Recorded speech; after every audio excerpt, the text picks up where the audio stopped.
Well, thank you very much for accepting the paper on the program. This is a paper on monetary policy under labor market power. It's joined with Mano, who's also here, Anastasia, Burya, and Anke Weber. I should say that Anastasia is on the job market this year. She's doing very exciting research, so if you're hiring, have a look at her. She's working in this kind of field, but more generally on monetary policy, market power, and labor. So since we are at the IMF and the Fed, of course, the views are ours and not those of the institutions that we are affiliated with.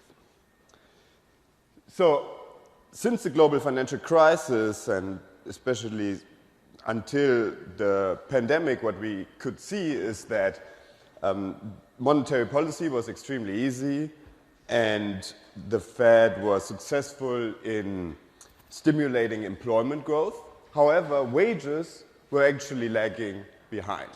And so that actually led the Fed to rethink what the mandate were saying that, well, actually, we should not put so much emphasis anymore on essentially the wage Phillips curve, and would instead say that despite employment growing and growing and the unemployment rate going down and down, that essentially wages were not growing and inflation was not picking up, you should essentially put less emphasis on that. In other words, there was essentially a flattening of the wage Phillips curve.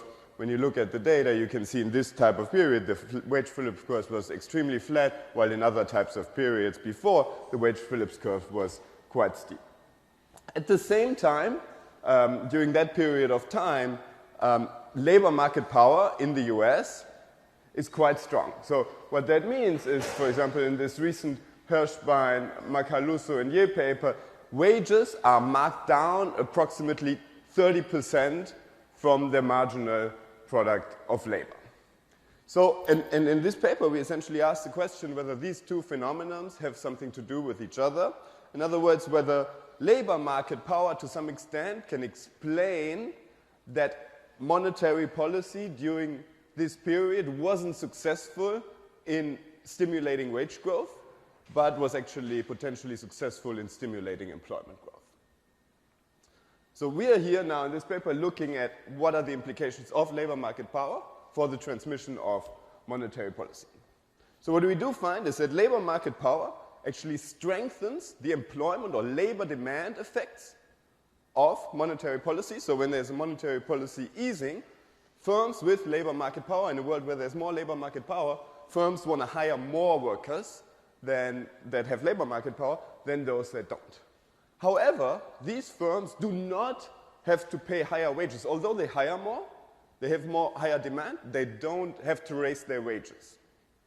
Because these firms have labor market power, and essentially their wages are lower than those that do not have labor market power. We find that this effect on labor demand is stronger for workers that are unskilled. So we look at vacancies here, and we can see that the firms that have labor market power, when monetary policy is easing, that they are demanding more unskilled workers relative to skilled workers. We say, essentially, we show some evidence, some suggestive evidence that labor market power during that time period can explain to some extent that the wage Phillips curve was so flat and that the Fed was unsuccessful in stimulating inflation through higher wages, but was actually very successful in bringing down the unemployment rate. So what's the intuition for the fact that labor market power can essentially strengthen these labor demand effects? So our results are consistent with a kind of more or less standard search and matching model where hiring can be done through two ways. So either firms can offer higher wages and can hire more, but also firms can offer multiple vacancies. So that's kind of here the contribution in the model that we have. They can offer multiple vacancies, and since it's easier, since workers appreciate that it's easier for them to find these vacancies, that's also the way that firms can essentially hire without offering wages. And we say here that the firms that have labor market power, for them it's easier to post vacancies. They're kind of more visible in the area. So when they post vacancies, the workers are more likely to come. And essentially that can rationalize the finding that they post more vacancies, they hire more when monetary policy is easing, but they do not have to raise their wages. So let me now tell you a little bit about the model that we have. It's really kind of quite preliminary. So it's really a sketch. Then I'm going to tell you about the data we're using, the empirical strategy, and the conclusion. So again, in terms of the model, what can the firm do when they want to hire?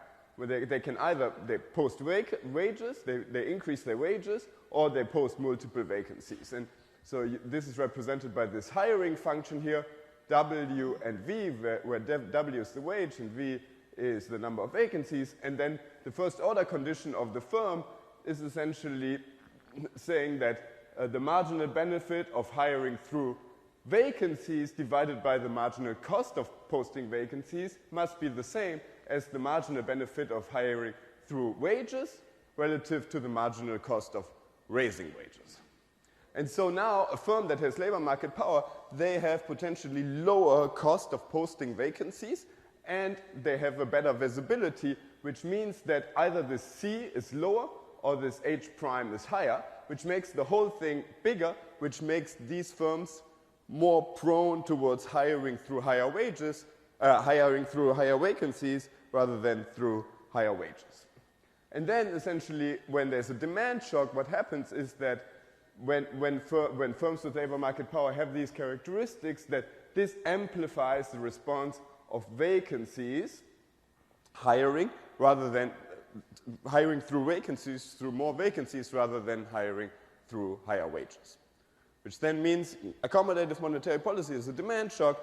Firms with labor market power, they raise the number of vacancies, but they don't have to raise their wages.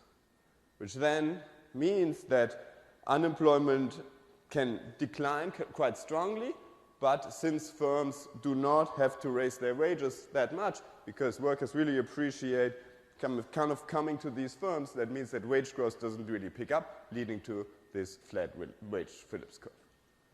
So how do we test that? Yeah. I was just wondering whether this could be due to changing the price markup, so there could be friction in the good market. Yes, great question. I'm going to come back to that in 1 second, okay? Yeah. Okay, so do you allow here for on the job search? No, we don't, no. No. So, I mean, this is... Yeah, no, yeah. No, this is so far, this is very, very stylized, and we want to develop it more, but I think, yeah, it's a good point, yeah. Sorry? Yeah, it's very similar, right, actually. I mean, it's like monopsony, you just have like, you know, a few firms, and here it's like just like kind of more continuous, I would say, right? But it's, I mean, some people call it actually monopsony, and some people call it labor market power. Yeah. Where does this function H come from? H of V and W? Yeah, so here it's like the tip. An assumption. It's like a reduced form of the labor supply. You could think of it as labor supply, right? So it's by me posting a wage, I'm going to attract a number of you know, so I'm posting a wage, I'm posting vacancies, I'm going to hire H people. So it could be Burdett Mortensen or something like that. Yeah. Exactly. A lot of models would tell you how that works. Yeah. But right now, this is just a sketch. Yeah. Okay, so, yeah. Yeah. So then the other thing you could do is to test this is whether is the extensive margin in the labor market that matters, not the intensive. So The extensive margin term. extensive margin in the labor. So you're saying firms are posting more vacancies. Yeah. Rather than having workers work more hours, they have more workers. Yes, yeah. Oh, yes, yeah. Yeah, so we do have employment effects as well. I mean, so it's a bit more difficult to test because we don't have great employment. We have better vacancy, like, you know, vacancy data than employment data, but we actually do find results with CompuStat that the effects are also there for employment. We could also, yeah, I mean, maybe wage bill, we could also try something like that. We haven't done that yet. Okay, so what do we do in order to kind of test this idea? We use burning glass data, which provides the near universe of online vacancy postings. So we have 250 million vacancy postings from almost 50,000 websites over around 10 years, and these represent around 70% of the online vacancies. There are a few papers out there now showing that this is pretty representative, so we're not going really into that. What is great about the data is, so you have a firm identifier, and then you have the geography. So that allows us to look at essentially firm region or kind of plant level data and kind of explore this kind of geographical breakdown. We also have job requirements, so whether these vacancies require some software, some technology skills, or whether they require a college degree or not. And also, some of these vacancies come with posted wage. And again, other studies have shown that this is quite representative, and this is actually what these firms are paying.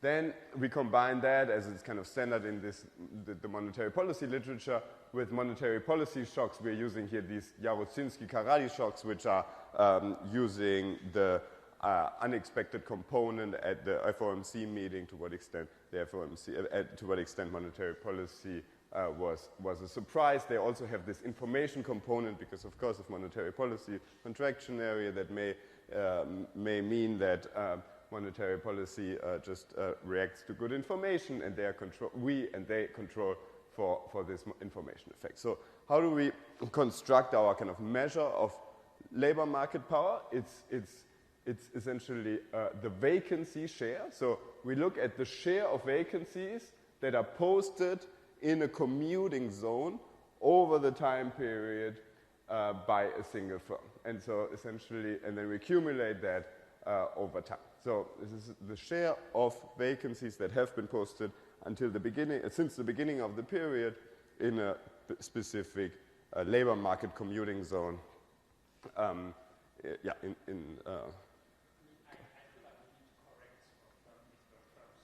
Like firms there, Right. very much, Yes. Post more. Right. Yes.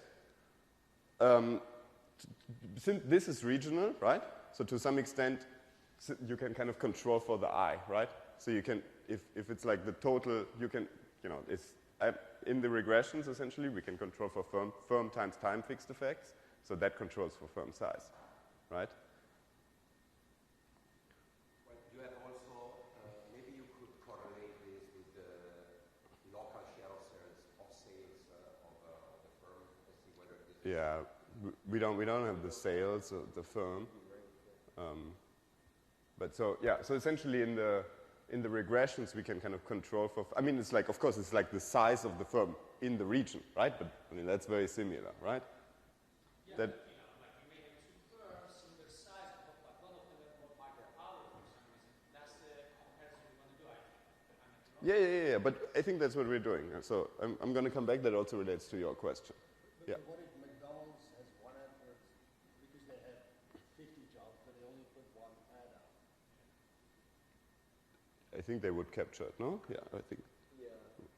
So you mean like they just put one online? We need people. We need them. Something. Yeah, right. Like we need 50 burgers for in everybody. these 5. Look at. Yeah, we can look into Yeah. that. We haven't. Yeah. I mean.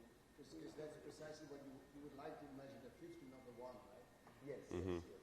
I think they're so. I'm not concerned about. I thought your concern was different. So they're counted as 50.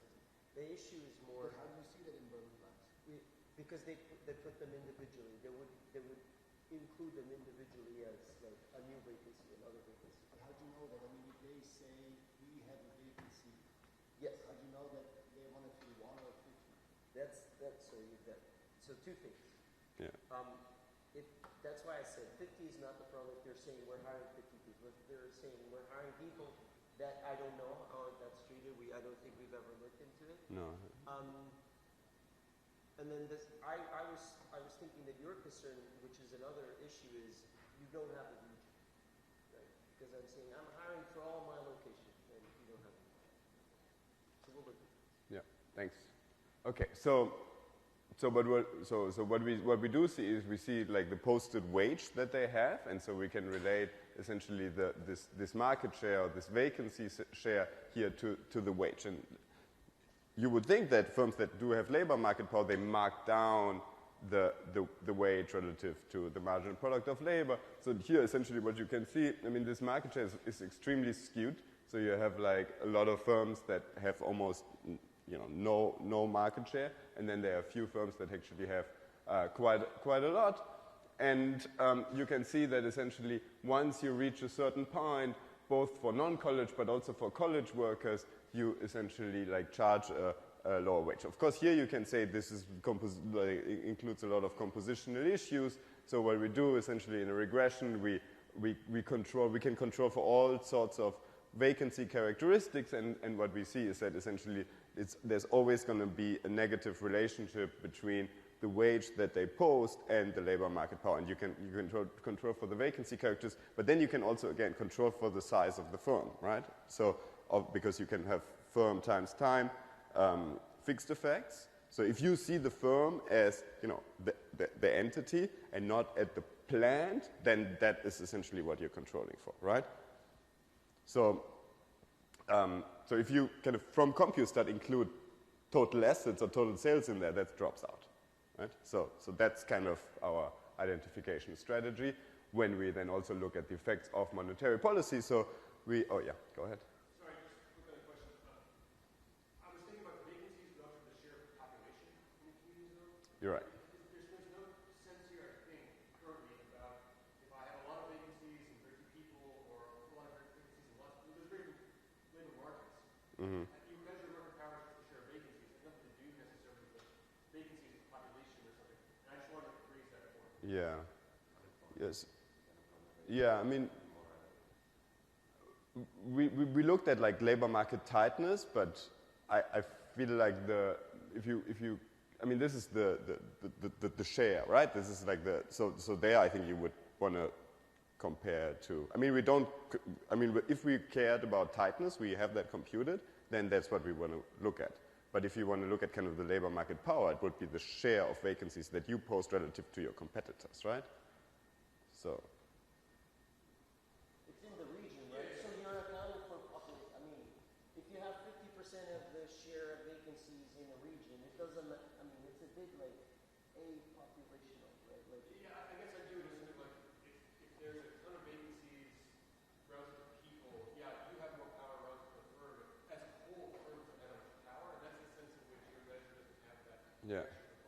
Okay, yeah.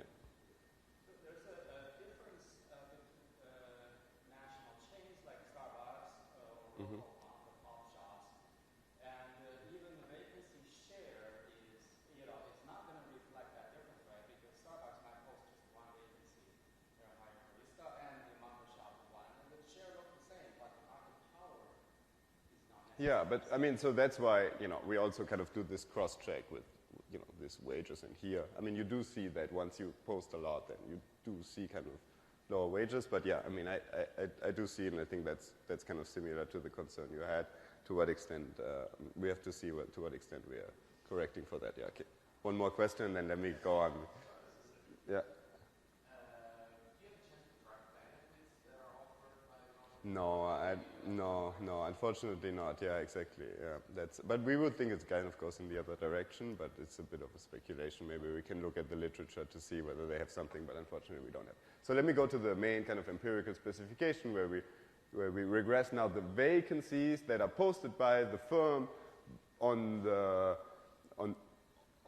firm commuting zone, which is kind of the labor market, quarter level, and we regress that on the interaction between monetary policy easing, so we switch the traditional shock here, we want to think of like monetary policy easing, and the labor market power defined as I was saying before.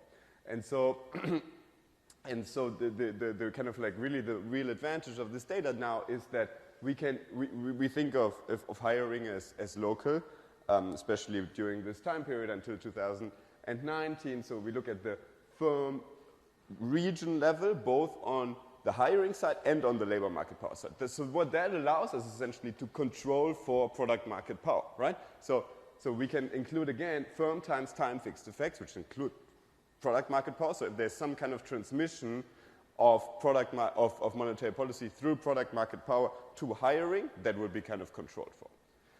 Also, the kind of traditional effects of monetary policy through financing, essentially, if you interacted here monetary policy with like leverage or some kind of financial exposure, this would also be kind of controlled for here. At the same time, we can also include commuting zone times time fixed effects, controlling for all types of regional characteristics, so whether this is a bad or a good region or something like that, and that is more responsive to monetary policy, and these firms kind of endogenously locate there, so we can also include that in the regression, essentially exploiting only the firm region variation and not more. But like, let me show you actually all of the specification with and without types of fixed effects, and you can see that the coefficient, I mean, moves around quite a bit, as you would expect, also because the number of observations, because it changes, because of course there are a bunch of firms that do not post vacancies everywhere. So we are only exploiting the ones that post in 2 different regions here and compare the labor market power they have in one region relative to the other. What you can see is like the easing is positive here, right? So it's like the monetary policy easing for the firm that doesn't have labor market power means more vacancies, which is kind of like reassuring to us. And then this coefficient is, the interaction is positive and statistically significant, independent of what types of fixed effects we include, meaning that when you have more labor market power, when there is monetary policy easing, you hire more relative to your competitors. If you look at kind of what kind of part of the distribution this is driven by, when you look at the firms that have like low and median labor market power, so that at the 5th percentile or the 50th, there's almost no difference. So it's really driven by the firms that have a lot. And that is also consistent with what I was showing you before with the wages, right? So like the wages, they are the same for the ones that have like median and low labor market. It's like only if you have a lot of labor market power, that's essentially when you, when you adjust your hiring quite a bit. When you compare these 2 types of firms over time, you see that this is a pretty persistent effect. You see that the ones that with median labor market power in response to a monetary policy easing shock, they increase their hiring. This is without fixed effects here, without time fixed effects. And the ones that have high labor market power, they increase their posting much more, actually. It's quite statistically different. So now we're interested in to what extent, what does it mean for kind of inequality and for workers that are skilled versus unskilled. And so we run this triple interaction coefficient, but actually let me skip that and show you only the graphs. So here we look at the effect of labor market power, as I was saying before, on hiring when there's monetary policy easing. And then we look at for college and for non-college vacancies. And you see that this effect of labor market power is stronger for non-college vacancies. And why? And I think that is kind of also consistent with this like search and matching model, because the workers that have no college requirement, and if we find the same thing for tech versus non-tech or software kind of requirements, like their searchability is much lower than the ones, and they are less mobile than the ones that have college degrees and that have some tech skills. So they can move around, they can search better, and they don't just go to the first vacancy that they see. So the firms that have labor market power, they can really kind of like get these workers for low wages and essentially exploit them when monetary policy is easy.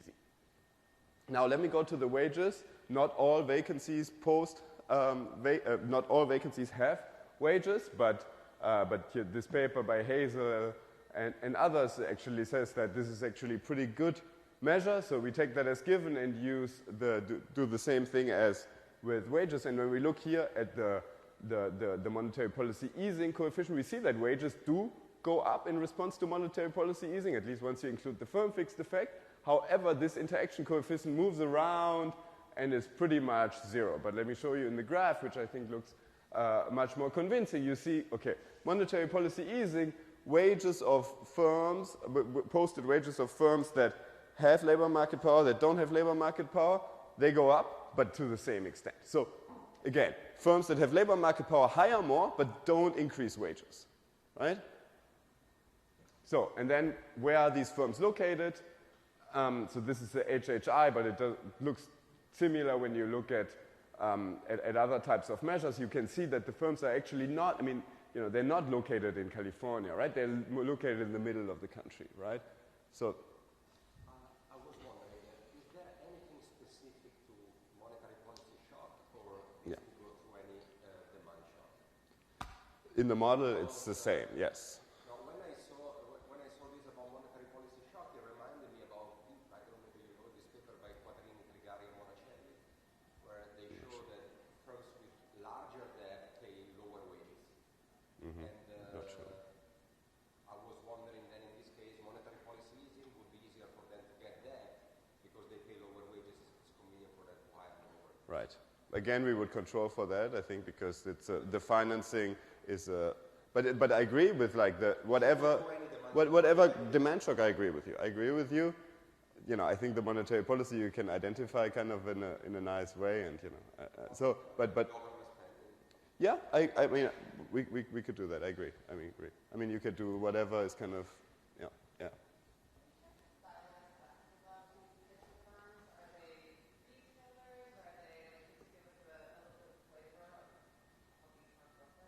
Yeah, so I mean, they're in all types of regions. I mean, that's you know what I'm kind of trying to do here, at least in terms of the regions. You say they are really located in the kind of the rural areas, and so they are in terms of geography. We also see, I mean, they are like kind of where GDP per capita is lower, where house prices are lower, and some specific sectors, but I don't remember.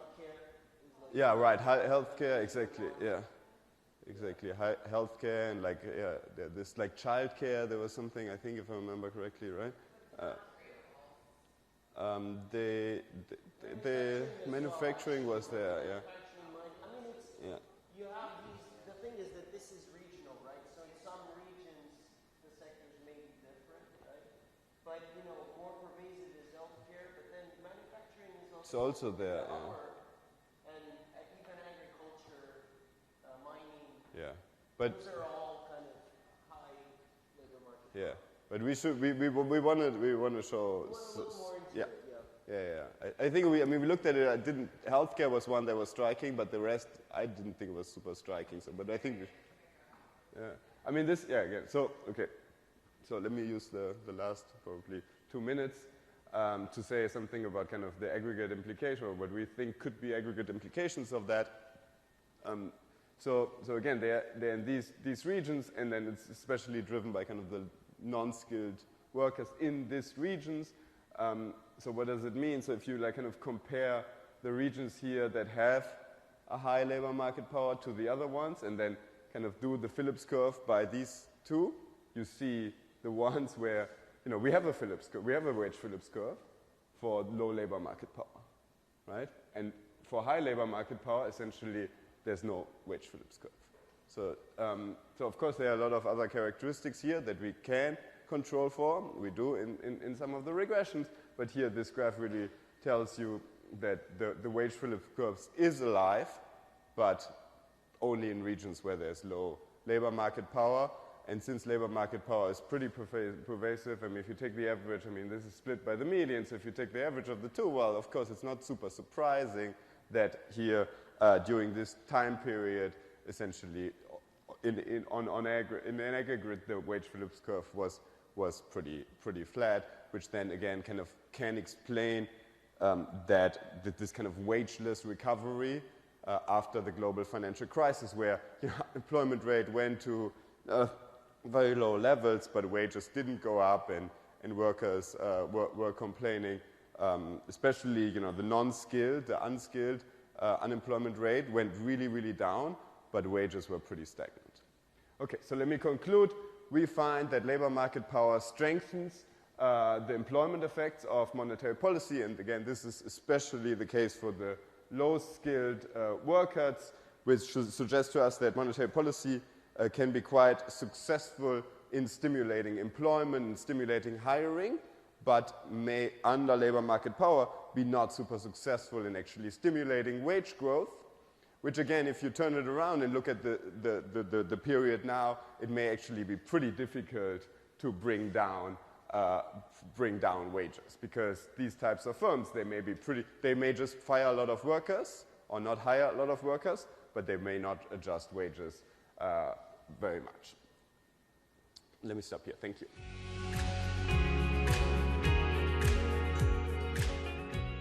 Thanks a lot for having the paper in the program. This is a joint work with Francisco Queiros in Naples, and the title of the paper is From Heterogeneity, Market Power, and Macroeconomic Fragility. So the broad motivating facts behind this paper is the growing evidence of rising firm heterogeneity along a number of dimensions in many developing countries. So you can think about the rise in markups and how the distribution stretched out.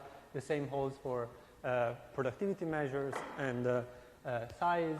And basically, if you think about what stretching out the productivity distribution, for example, does to an economy, making the best firms better basically has a mechanical effect on TFP. The aggregate TFP is going to go up, and so will output. But if you live in a world with imperfect competition, this will also increase market power and rent extraction. And what we are after in this paper is basically what this implies for business cycle. And in particular, the point we're going to try to make is that when firm heterogeneity is large or goes up, the likelihood of long-lasting recessions is going to increase. This is a bit of an obscure terminology, so let me clarify with a very well-known picture what I mean by long-lasting recession. I mean episodes like the 2008 recession. And just let me clarify from the get-go that one bottle I will not pick is the reasons for the recession. This is just going to be an aggregate TFP shock in my model. But what I care about is what happens to the economy after. So the point we're going to try to get across is that this kind of behavior as a response to an aggregate shock becomes more likely when the economy features a lot of very heterogeneous firms. So what's the kind of, what do we do and what's the underlying mechanism? So basically, in this paper, we have a very standard neoclassical growth model in which we embed imperfect competition on the product market. And these models immediately delivers a complementarity between endogenous factor supply and the level of competition in product markets. So you can build then dynamics of the following type. Suppose that the economy, for some reason, has an increase in capital or labor supply. This will generate entry because factor prices are lower, more profits for firms to go around, firms will come in. As firms come in, then of course there's more competition and markups will shrink.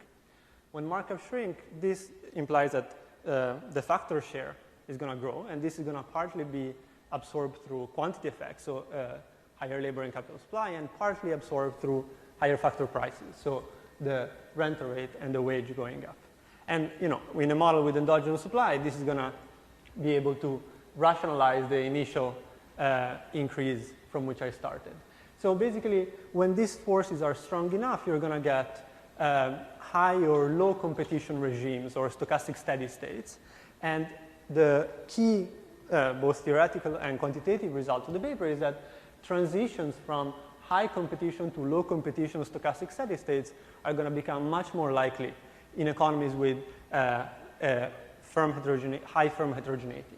And the reason is that the entry and exit margin, so the endogenous market structure channel, is going to be much more elastic when the firm distribution is very spread out.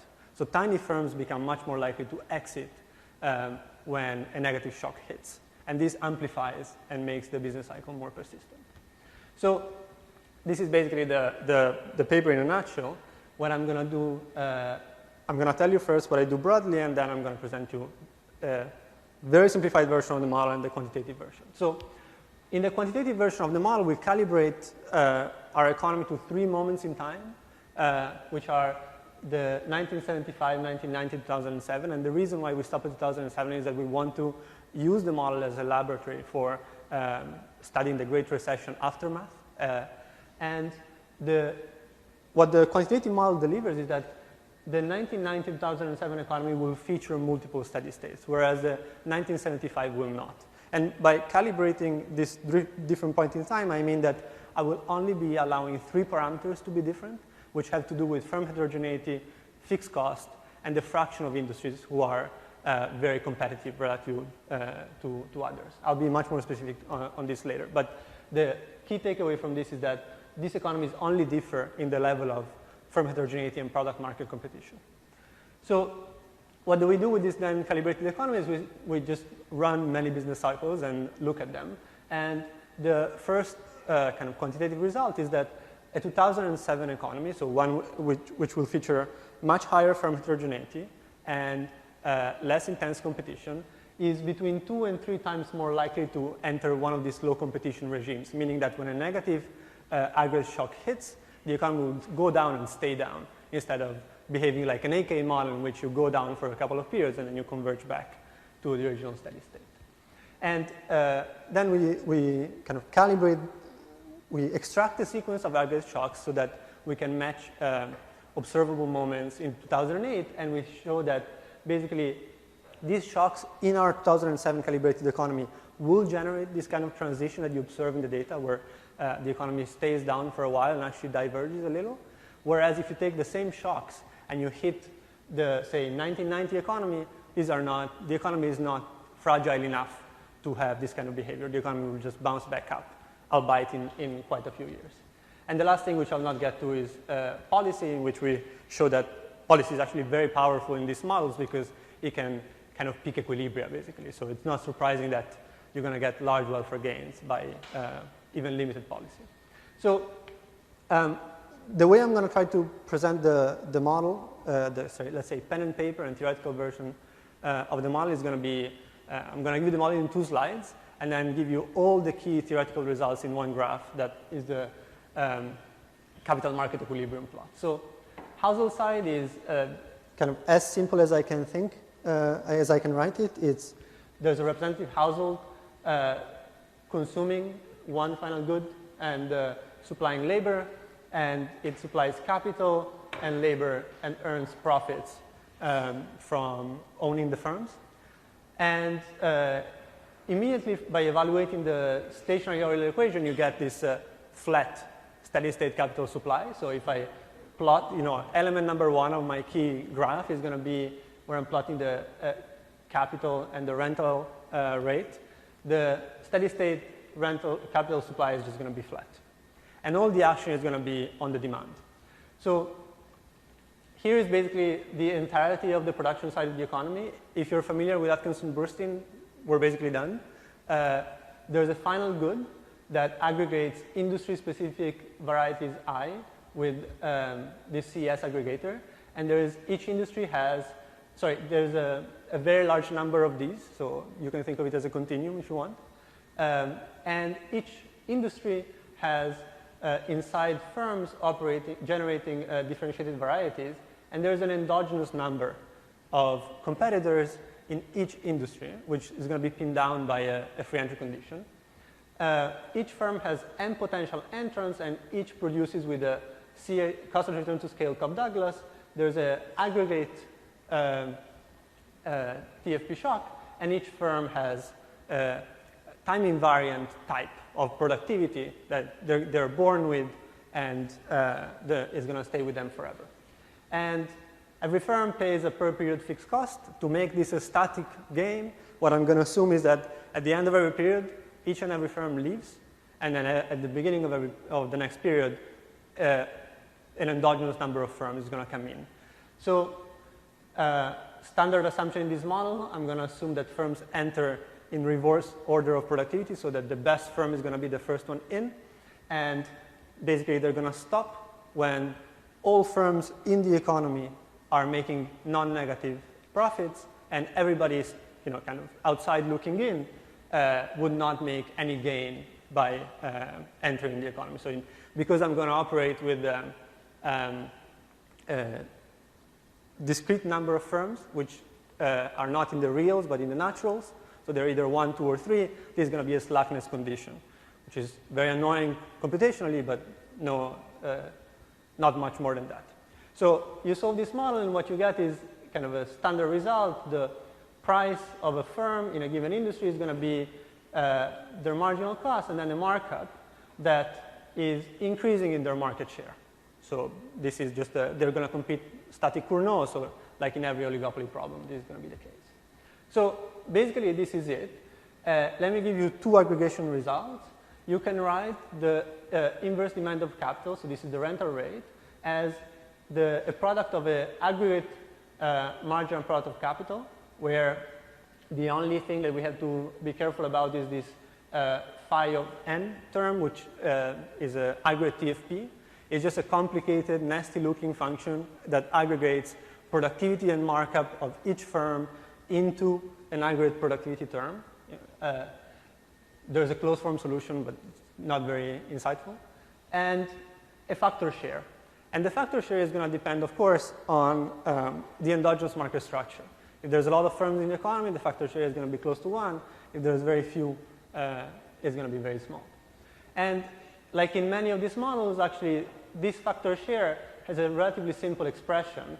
Is a harmonic mean of a firm markup weighted by its market share within the industry, weighted by the market share of the industry in the economy. Yes? So you have different fixed costs for industries, that's why you have different endogenous number of firms. Is that the reason why you have? No. So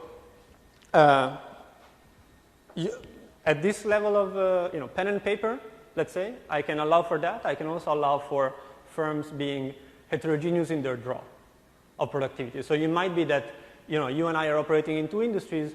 You're Amazon and I'm really bad. We're going to have different number of firms because nobody will find profitable to enter in your firm, in your industry, but Jan is going to come in mine. So that's another reason why industries might be heterogeneous exposed. Even if we had the same fixed cost, that is. So you're going to have both operating. Yeah. Because this is, it's not a continuum of firms, so it's discrete draws. So exposed, they can be heterogeneous. So now, let me, to kind of bring out the key economic mechanism, I'm going to give you all the results in a super simple example in which there is at most 2 firms per industry. And I'm going to assume that they start by being identical. The 2 potential entrants have exactly the same idiosyncratic productivity. So now I can go back to my graph. And what I want to plot is the demand for capital. So suppose that we start from 0 capital and we go rightward in this axis, and all the industries will start by having a monopolist. And a monopolist will just run down their decreasing returns to capital, so the rental rate is going to be decreasing. There's a point in time, and this happens, in this simple example, it happens all at once because of symmetry, in which a second firm starts coming in. And when a second firm starts coming in, what happens is that this factor share is going to go up. Why is that? Because as a second firm comes in, competition goes up, markups are shrinking, and so the fraction of output that ends up being paid to households and factor suppliers is going to go up. And this, if this force is very strong, can kind of tilt I'm making it very, very stark here, but it can tilt the upward inverse demand for capital. When every industry has now a duopolist, then the kind of technology part kicks in again because the factor share doesn't move anymore, and we're just running down again the decreasing returns to capital. So, I mean, I'm guessing that you can probably guess where I'm going. If the flat steady state capital supply cuts this at the right point, you're going to get multiple steady states. And you're going to get multiple steady states even if you have unique equilibria, which is kind of statically, I mean. The only thing that, in the sense that there's no path dependence, it's just, it's going to depend on where you start, but that's it. Are they stable though? They all stable? This one, no. Yeah. So I'm getting exactly to that. So you're going to have 3 steady states. In this simple example, the first one and the third one are stable. The middle one, of course, is not, in the sense that we start there, we put epsilon capital, and immediately we're out of there.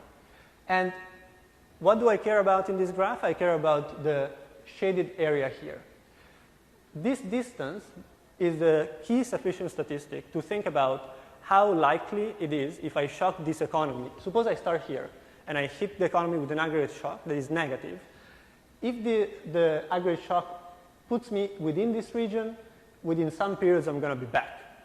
If it puts me besides K star 2, below, then I'm going to converge to the lower steady state. So the notion that I will kind of study both theoretically and empirically of fragility is basically characterizing how this distance moves when I change the underlying productivity distribution. Why is this not dependent on beliefs? Because if all other agents say you go beyond K star 2, just a little below, but everyone believes that you're going to go back to K star 3, yeah. then should adjust the path of that recovery. So it's, I mean, I understand that there's the kind of the real part. Yeah. Why you determine is also the beliefs, right? So if we had subjective beliefs, you mean, not rational? Or, okay. So that because you have multiple equilibria, you have multiple steady states, and then I have beliefs about which steady state is going to... But the capital stock is going to pin that down, right? The capital stock is a function of choices, and choices are a function Yesterday. of beliefs. And therefore, I'm asking... So I don't, so... yeah. Yeah, it's a static game, right? It's static or no. It's because the firms are holding, the households are holding capital. Okay. That's why we don't have sunspots. Yeah. No. Sorry, I should have, thank you. So now this I told you. Now let's go to the simple comparative static. Take my two firms, make them heterogeneous. Suppose that one firm gets better, the other firm gets worse. Suppose a mean preserving spread, which is easy to characterize. Then let's go to the same plot. When there is only one firm, so when there is all industries have monopolies, this rental rate map is going to go up. Why? Because the best firms got better. So the aggregate TFP element in there, is just going up. But when the second firm starts coming in, of course, entry is going to be delayed for a given level of capital because now we took two symmetric firms, and the first one got better. Of course, the second one was going to have a harder time. In joining the economy. And now, because of the aggregation in the economy that is nonlinear and the product differentiation, when there's two firms in the economy and one is much better than the other, the aggregate markup is going to be higher. And this is just due to the fact that they effectively face different elasticity of demand depending on their market shares. Just going back to your point, from some myopia. Yeah. But then it depends a bit on the entry condition that you write down. Why? Because you are saying, I enter if my next year of profits are larger than the entry cost. But suppose you have an entry condition written depending on steady state profits. So if I consider K3 steady state profits, K2 steady state So my free entry condition is going to say, I wake up in the morning, a shock realized, do I want to be in this economy or not? It's not an expectation. No, you look at the profits you would make and upon entry. The entry cost. Yes, indeed. The profits of next period, which... Of today. In the sense of, there's no expectation. You don't take into account the future profit. No, because the assumption I made earlier on is that every firm goes out at the end of every period and we start fresh. That's why it's a static Cournot game. Otherwise, I would have to play dynamic Cournot. But the entry condition could be written in terms of steady state profit. Sure. And in that case, maybe they can coordinate on one steady state. So that I would have to think about. Let's talk about this later. Yeah. Can I ask what you mean by dynamics in a static problem? No, but there is accumulation from the household. So here, yes, but then here I'm doing steady state comparisons, right? But then I'm going to allow for shocks and distribution and everything in a quantitative model in which there's transitions. So here I'm just doing... Sorry? Entry must always be, is always equal to exit. No, there's a transition. On a transition, suppose that we start here, we don't jump, right? We run down the capital stock, we run it up, there's low accumulation. Yeah. How can your problem be static? It's not. The Cournot game is static in the sense the firms take as given the current. I understand that your Cournot decision, entry decision in particular, Yeah. is going to be a function of that stock. Yes. And so you have to take into account not only what that stock is today, but also what it is tomorrow and the day after and so on. No, because I'm a myopic firm, so I don't care about in 2 days, right? That's a strong assumption. Oh, let's. Would take, say, 5, 6 periods from a computational point of view, saying 0 is, but however. Okay. So what happens? This distance shrinks. So the probability that starting from the high one, we transition to the smaller one, just becomes larger in terms of the minimal aggregate shock that is required to hit. So this is the last thing I want to tell you. Pen and paper. One question, sorry. So I'm not sure how the labor market clearing Yeah. effect of did you already put that there? Because I Yes. see L, Yeah. but you still have L. Here. Yeah. Yes, but that's yes. So then you declare shock, L will change, right? Indeed. Because- Yeah. So So you can prove that when I put L star, the market clearing labor, this is a comparative stat. This is what happens with low motion. Yeah. So let me then, in the last 10 minutes, tell you about how we kind of calibrate and study the quantitative version of this, where some of the concerns that were raised so far are partially solved. So I'm going to allow heterogeneity in the firm distribution, and I'm going to parameterize it with a log normal, and I'm going to calibrate the parameter governing dispersion. I'm going to assume that there's 2 types of industries. Some industries face a positive fixed cost, and some industries do not. And I'm going to calibrate this fraction and the level of the fixed cost. And I'm going to calibrate these 3 parameters in those 3 different points in time. So I can basically tell you that what we calibrate our model to are aggregate moments and relative moments, in the sense that we calibrate, for example, to the aggregate markup or to relative, or for example, the fraction of industries facing a fixed cost. We calibrate that to match the employment shares in industries with a C4 over C8, that is 90%. And we do this in relative terms for one key reason, which is if you spend some time thinking about this model, it's very hard to define what a competitive market is. And if you don't want to take a stance on what a market is, one way around it is basically saying, let me calibrate in shares or in relative terms and aggregates so that I don't have to say, whether Barcelona as a whole is the market the local Starbucks is operating in or a smaller one. And we basically read the fixed cost from the data, and the rest is the productivity dispersion is matching the standard deviation of log revenues in those 3 points in time from CompuStat. So let me skip that. What do we do with this quantitative model? The first thing we do is we let it run for a high number of periods. And here is the ergodic distributions for the 3 economies. So 1975, the right peak in all 3 is always the high steady state where I'm assuming the economy is starting at.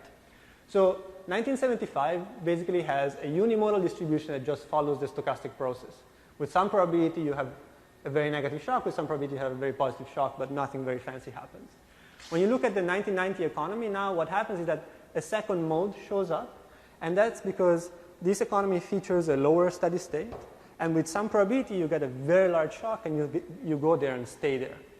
But still, you spend most of your time in the high steady state.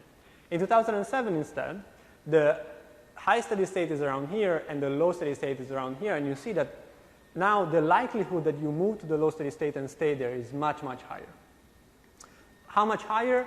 If I count how many times in my simulations this happens, basically, if I look at 1975, suppose that I ask, what is the fraction of simulations that are going to have a 10% drop for at least 4 quarters? If I let it run for 100 quarters, it's around 3% for 75. It's about 10 times higher for 2007. And remember that the stochastic process is exactly the same. The only thing I change in this economy are how heterogeneous firms are and the level of fixed costs, basically. So it's all driven by a higher product market concentration, the fact that you get much more frequent deep recessions. So then the last thing I'm going to tell you about, I think, is related to the first graph I showed you about the behavior of the US in the aftermath of 2007. And in my model, I don't want to take a stance on what drove, what generated the crisis. For me, it's just going to be as a blunt instrument. It's an aggregative pre-shock and that's all I'm going to move. But I'm going to calibrate a sequence of 6-quarter shocks to match the model equivalent and the data equivalent of the observed aggregate TFP of the US economy. And then I'm going to let the model run and just stare at aggregates. So the right is the data. You see in yellow investment, in red is output, and then you have TFP and labor in blue and green. The key observation is that if you look at the center, it's centered at 0 in 2008, and basically by 2019 it's still going down. It's still diverging from pre-crisis trend. On the left you see my model. So the model basically, the shaded area is what I targeted to match the blue line. Everything else is I'm just letting it run. What the model can get quite successfully is the fact that the output, so the red line, goes down and converges from above to a lower steady state. In comparison, suppose I take exactly that sequence of shocks and I put them, and I hit my 1990 economy, so one with less firm heterogeneity and a somewhat smaller fixed cost, then the economy is going to have a less magnified and less persistent recession, and eventually in a very, very long run is going to go back. If I do 1975, even smaller. Yeah? Yeah, so we do actually like a conversation because you have this and lambda changing. Yeah. Like what affects the ergodic distribution? Why is it so different? Like which parameters are changing the most? So we haven't done the decomposition. We could. I can tell you that it's quite tricky because if I put the fixed cost, say, of 75 to 2007, it depends. It's not even obviously going to get multiplicity. So it's ex ante, I didn't kind of bake it into the model. I just let the model tell me, is there anything there? And I think, so I'm educated guess, if I allow the fixed cost to be the old one, you're not going to get multiplicity, at least in 1990. In 2007, I don't know. Yeah. So how much does it do quantitatively? If I look at in the data, by Q1 2019, the US economy is 14% below pre-crisis trend. The model would say 12%. If I go into the future, I'm going to get minus 14% in 2040. And if I ask the model equivalent of the future of 75 and 1990, in 75, there's basically nothing. And in the 1990 economy, we're still a bit below trend, but not by much. I have 2 minutes, so let me tell you, in the last minute, I'm going to tell you the simple policy experiment we run, and then I'm going to conclude. So in this model, all of the ills of the world are caused by market power and suboptimal market structure. So you could do optimal policy, or you could do an even simpler thing, which is suppose that we tax net profits so that we don't distort entry choices, or we don't distort size choices of firms, and we subsidize entry, okay? And just ask, how good does that do? So what I'm plotting down here is the entry subsidy. So 1 is entry is free, 0 is my benchmark, and in the negative, I'm taxing entry. And I'm showing you the consumption equivalent welfare variation for the 2007, 1990, 1975 economy. Let me start by 75. 75, if you subsidize entry, you're going to get more firms around. That's good for competitiveness. There's love for variety, so households like that. But at some point, there's very, very bad firms in, so it becomes concave, and you're going to get an interior solution. In the other two economies, you're going to get much, much larger welfare gains, because if you're able to subsidize entry a bit, you're going to kill the bad scenario. You're going to kill the bad steady state. And so all the kind of very steep welfare gains are going to be coming from the fact that we eliminate the possibility that we ever go down to the low steady state, and then it basically has the same shape and the same optimum, basically. So this is why you're going to get very large welfare gains from even this simple policy. So I think I'm running out of time, so let me just conclude and say that basically what we do in this paper is we ask what are the business cycle consequences of rising from heterogeneity, with the two key results that are that higher firm heterogeneity makes business cycle more persistent and amplifies it, and in models with these strong complementarities with multiple steady states, transitions from high to low steady states become much more likely, and so long-lasting resumption become a much more prevalent phenomenon. I'm going to stop here. Thanks.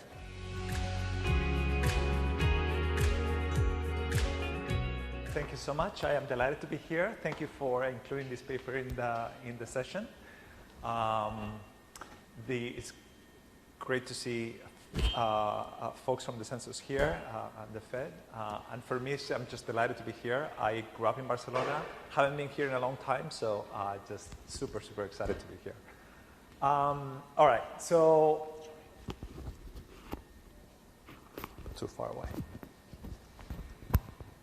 Thank you. All right, so I do want to talk a little bit about, it's a little bit of change of pace. So we see all these papers about using US data. I want to focus a little bit, and this paper is all about European data. And I want to talk about some of the, I'm going to say it's an extension of work that I've done with Holtewanger in the US and Ryan Decker. Here, I'm going to be talking about the decline in European business dynamism. And this is work with Filippo Biondi, Sergio Inferrera, and Matthias Mertens. I'm now with the Halle Institute for Economic Research, as well as Jena, and with the Competitive Research Network. All right. So a little bit of motivation. So business dynamism is a fundamental process in modern market economies. It allows for the reallocation of resources from less valuable, less productive activities towards more valuable and more productive ones. Just to give you a little bit of a sense, starting from the US, before we switch to Europe. In the US, these are just from my previous work with John, about 30% of jobs in any given year are created or destroyed through this process of entry, exit, expansion and contraction. But you can see that in the US has experienced a sharp decline in this measure of job business dynamism. Here it's captured by this measure of job reallocation. It's just think of it as a weighted sum of job creation and job destruction here at the establishment level. Okay, you can see that it's been declining. We're going to be focusing on secular declines. We're abstracting completely from business cycle here. So it's declined in the US by about 30%. Economy-wide, manufacturing alone, you see similar trend declines. Of course, we know that a component of this decline is a shift away from more dynamic young firms. So the startup rate, as we know, has been in decline in the US sharply. You can see that here. Here's the share of economic activity accounted for by young firms. So you can see that it's declined here by about 12% peak to peak. But these types of composition effects only account for so much of the decline in dynamism, so about 25% in the US. From this work, we know that the decline in dynamism is within industry, within firm size, within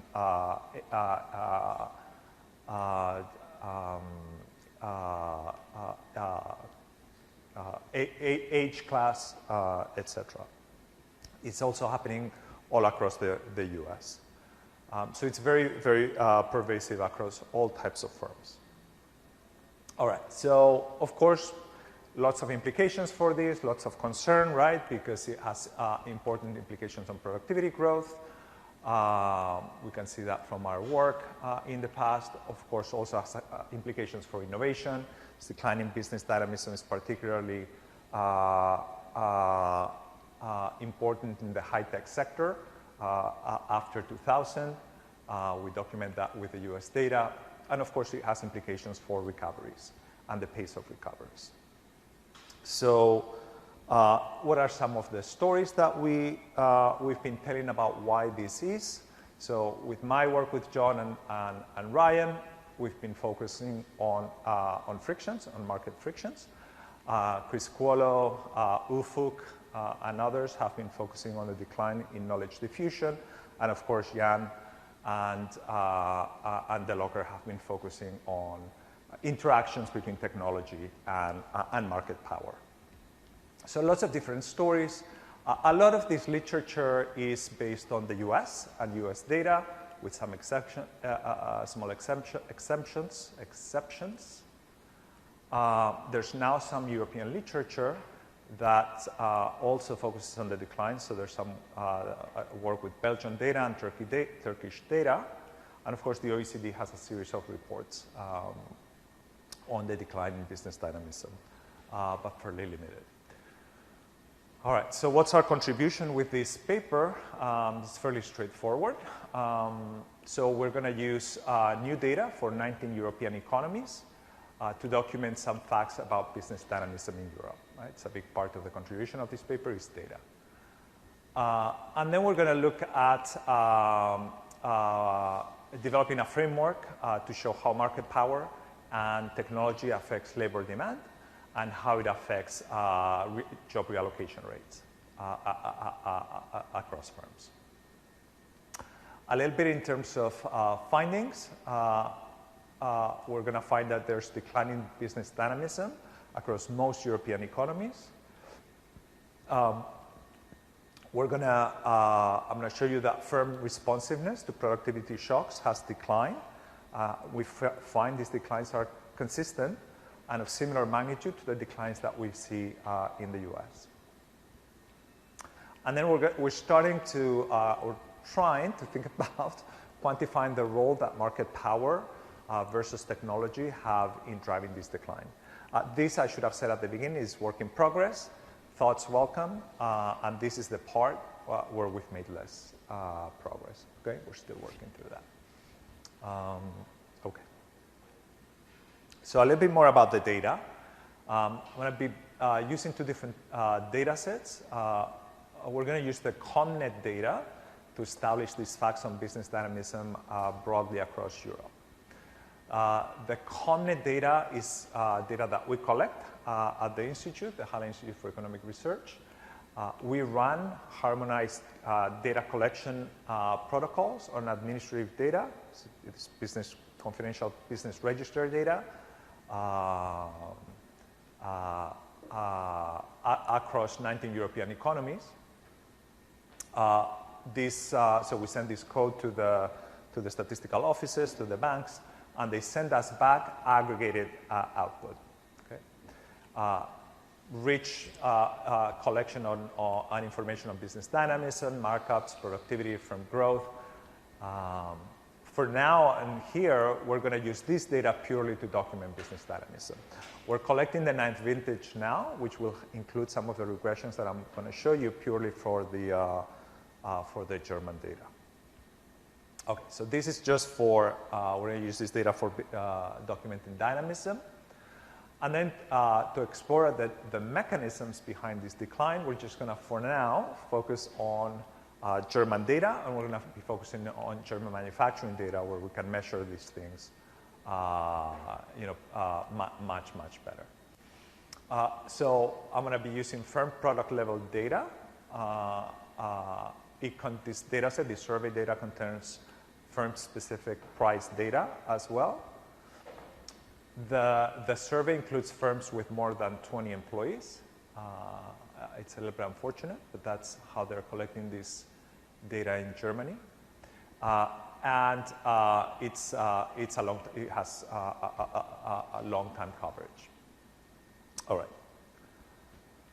So just a little bit more about the data, the ComNet data, so you get a sense. We have 19 economies. The time coverage varies. Typically, it starts in the early 2000s, but there you can see that there's variation. It's based on administrative data, right? You can see the unweighted number of firms covered in each of these countries, so it ranges a little bit, right? The lowest coverage that we have is Switzerland. Spain has about 62% of firms covered in the data that we touch. Of course, we reweigh the data so that we return the population totals.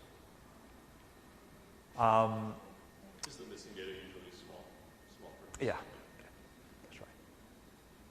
So for some of the shift shared decompositions that I'm going to show you, we're going to use a balanced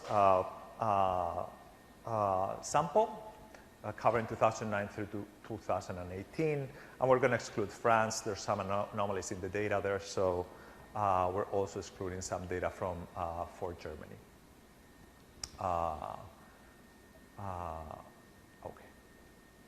So what are some of the patterns of business dynamism? Before I get to that, I'm going to tell you a little bit about the indicators that we're going to be using. And so this is fairly straightforward, standard in the literature. We're going to be using job reallocation rates. I should have mentioned this data that we have access to is firm level, not establishment level. Right? And so the measures of job reallocation are going to be based on firm growth. So you have the share accounted by these firms and their firm growth rate. Right? It's a weighted sum. The growth rates are standard Davis-Holty-Wanger-Schuh, with the denominator being the average of the 2 years. All straightforward standard.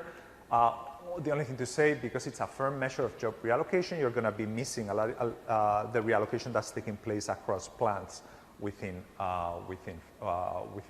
firms. Okay, one thing that I should also mention, we're not going to observe entry and exit in this data for this exercise. There's some anomalies with a small firm size.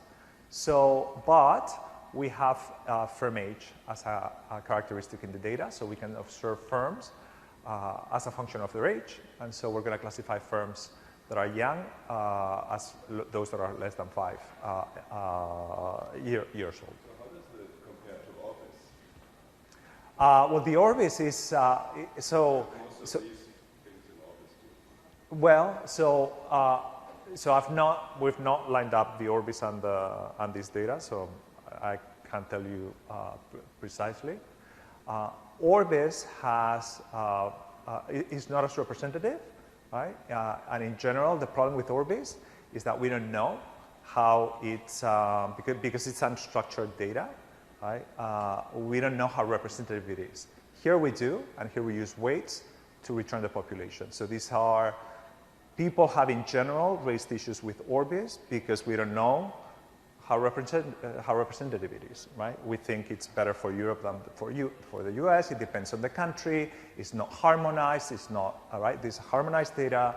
It's structured data. It's based on business registers, and we know the properties of this data. We simply don't know the properties of Orbis. But I've not worked with Orbis myself. It might be that you get the same results with Orbis. I don't know. Okay. So what does it look like? So here you have job reallocation rates in all these European countries. I'm focusing on the secular trends, right? So you can focus on the linear fit. And you can see these declines for most countries of 2-3 points over the base, right? Somewhere around 15 to 30%. For some countries, there's no movement. The Netherlands is a little anomalous, but you can see that in general, there's very sharp declines in reallocation over this period. Okay.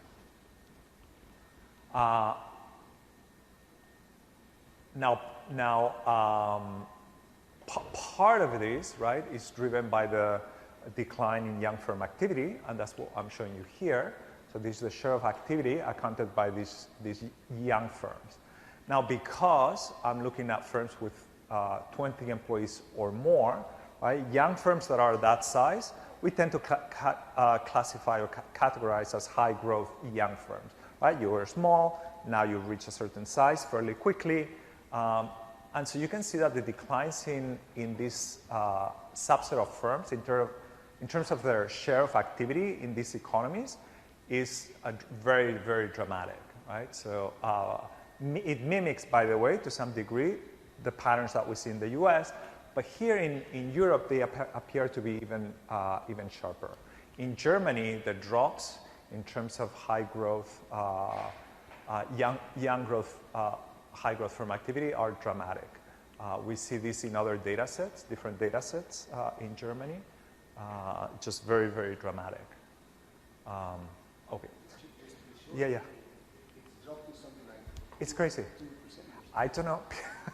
I find it very hard to believe. I just do not believe that there's hardly. So this is the right. This is high growth firms with more than 20 employees.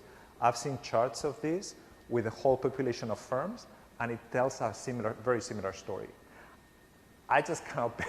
I find it very hard coming from Europe, right? From the US, that this is happening. To the what? The HETS reforms, the fact that this labor legislation has changed, because these are, I guess, related to the allocation rates. It really is shocking. It's shocking.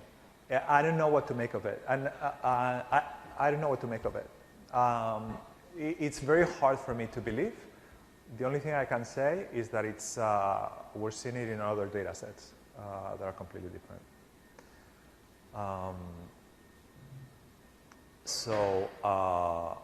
But we'll see. Right?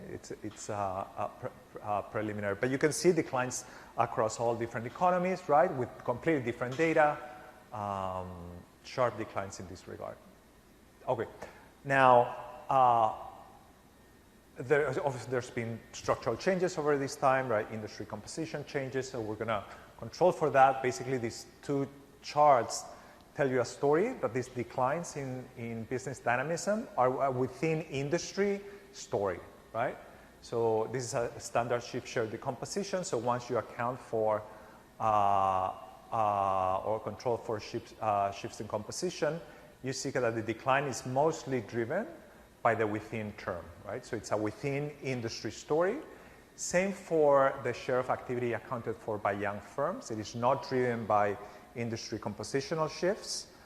It's a within industry story. So all to say, again, these declines in business dynamism are happening across industries, across countries, and it's pervasive, very much like in the US.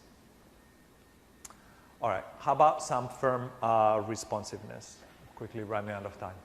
Can you say something to what extent the 20 limit biases your results? I mean, if you look at the August data, I mean, there's hardly any firm with more than 20 employees. Yeah. So so I'll tell you we've looked at these declines in the young firm activity, for example, with the full population. The declines are not as dramatic, but the declines are there. So is it somehow that the young firms, they are smaller now? Could that explain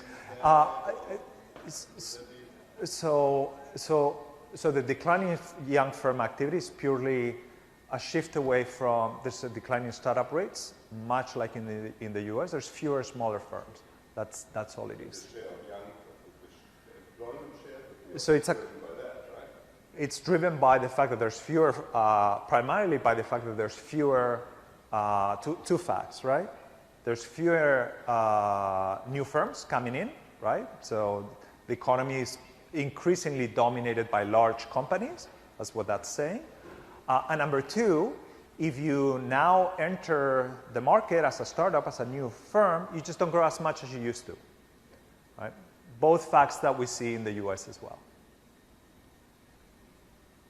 Okay.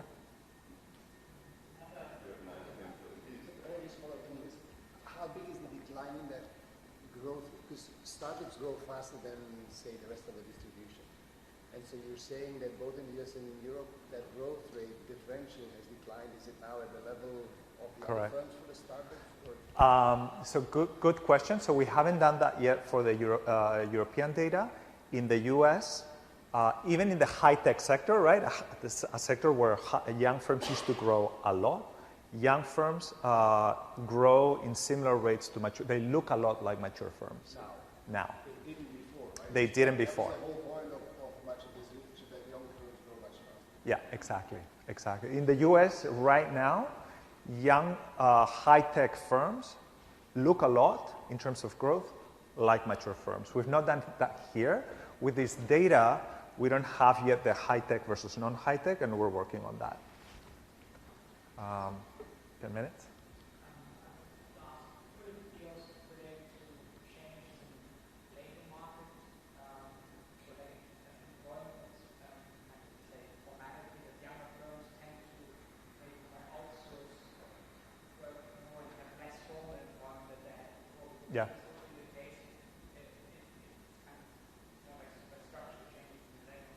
Yeah. Yeah, so it's possible that, and we've not done any of those types of robustness here with this data yet, but you're right? So firms might be outsourcing, right? They grow by outsourcing, producing in China as opposed to in Germany, or yeah.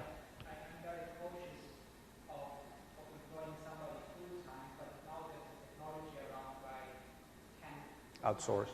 Put my jobs just on like on a temporary basis, but this would not show up on my employment.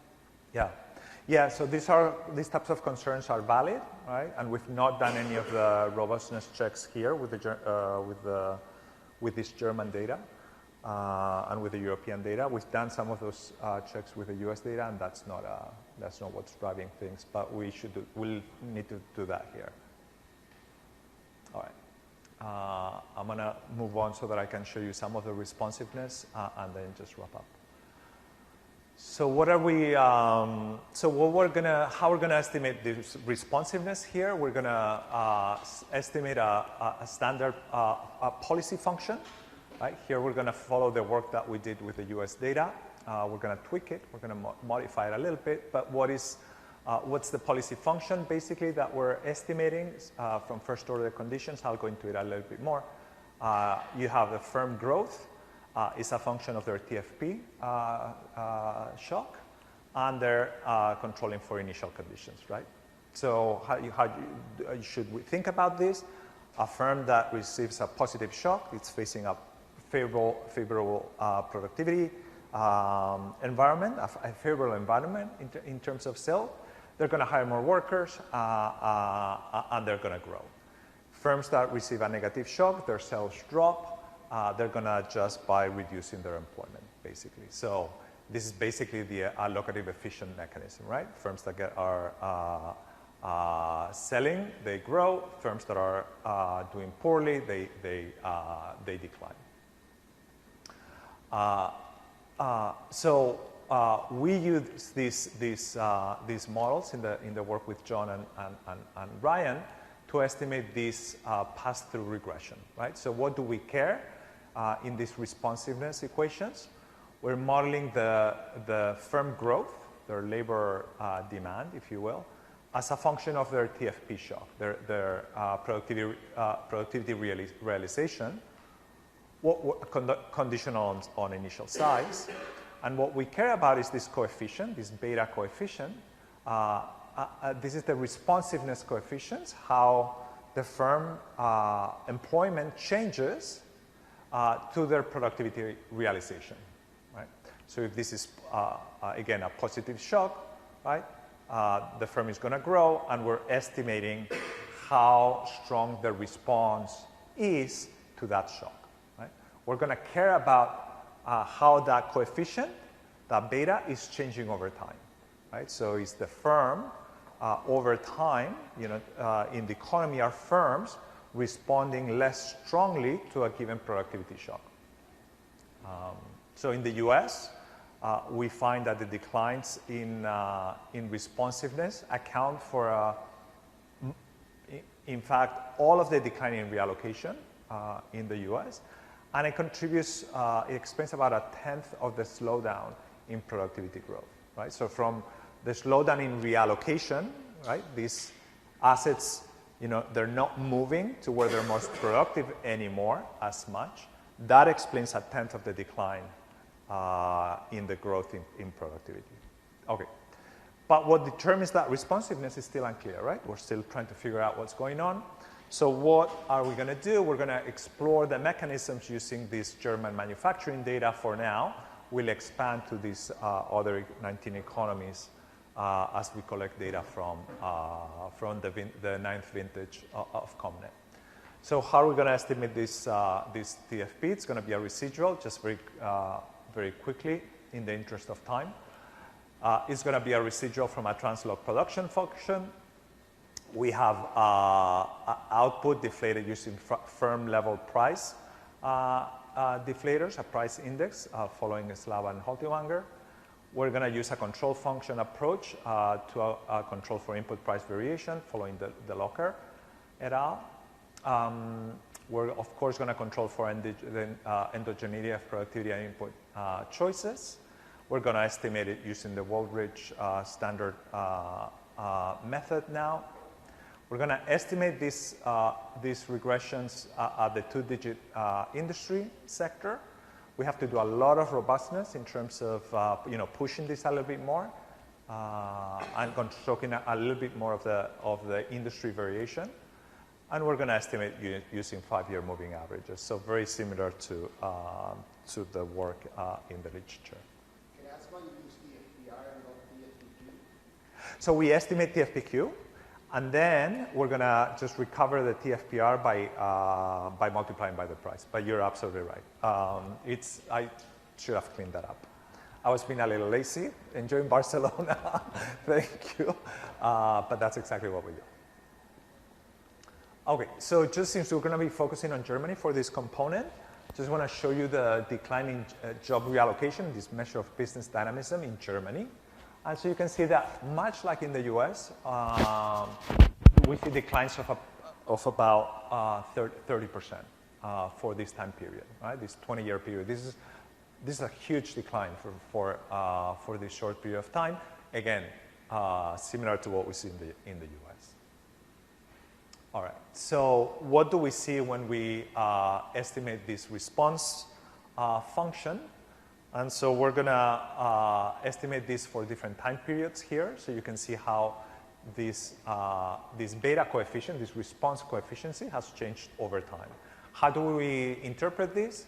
So firms that are one standard deviation from the mean in their industry, so they're the one standard deviation more productive than the average. This all deviated from industry year means. Right? They grow by 3.7% more relative to the average in that industry, right? So more productive firms, right, with a higher productivity realization grow more.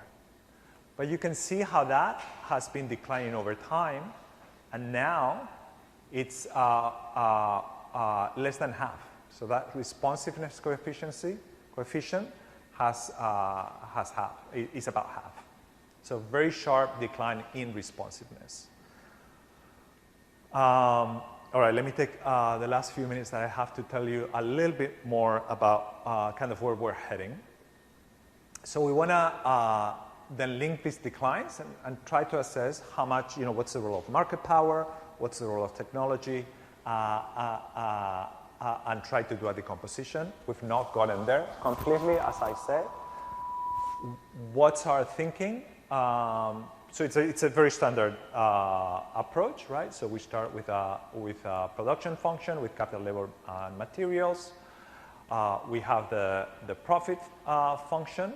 Here, of course, on the revenue side, we have the prices of products and the prices of labor, a function of the quantities, of the respective quantities, all to say firms can have market power in this setup. From first order conditions, the wages equals the marginal product of labor mediated by the labor supply elasticity as well as the markup.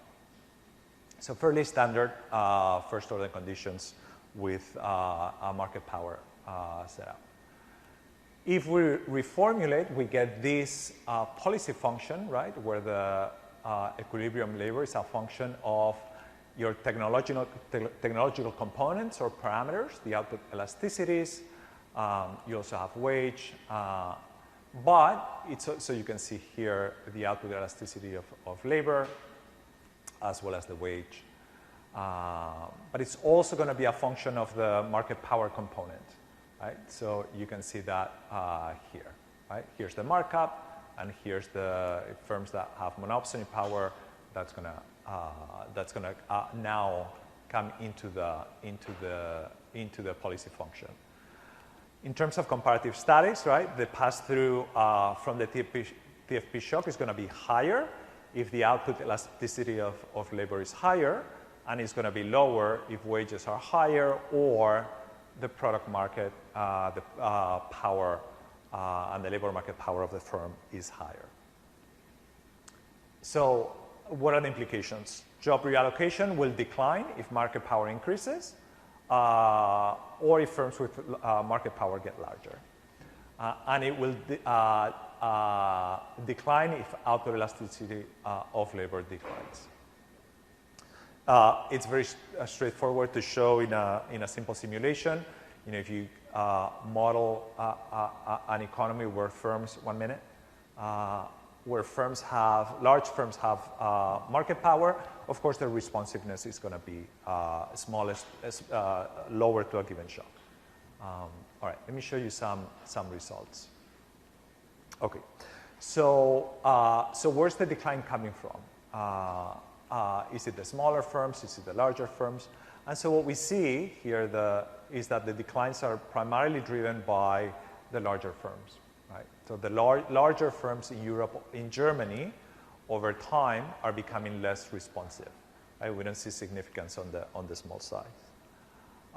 We don't see effects for young firms, right? So in the US, we saw strong declines in responsiveness for young firms. We haven't done the high-tech, low-tech breakdown, so we might see some differences here. But otherwise, we're seeing older firms here exhibiting declines in responsiveness. So just with the last 30 seconds, we can, of course, recover some of the technology parameters and market power parameters from these models. And what do we see? In terms of the average output elasticity of labor, we see declines primarily for the larger firms, right, over this time period. We see, in terms of market power, across the board growth in market power, especially for firms over 50 employees. And in terms of labor market power, this is where it's coming primarily and really only from the largest firms with more than 250 employees. All right, so just to conclude, business dynamism in Europe is declining. This is a within sector phenomenon, and there's strong declines in firm responsiveness over this time. We have to do a lot still to kind of try to quantify a little bit where we are. Thank you so much.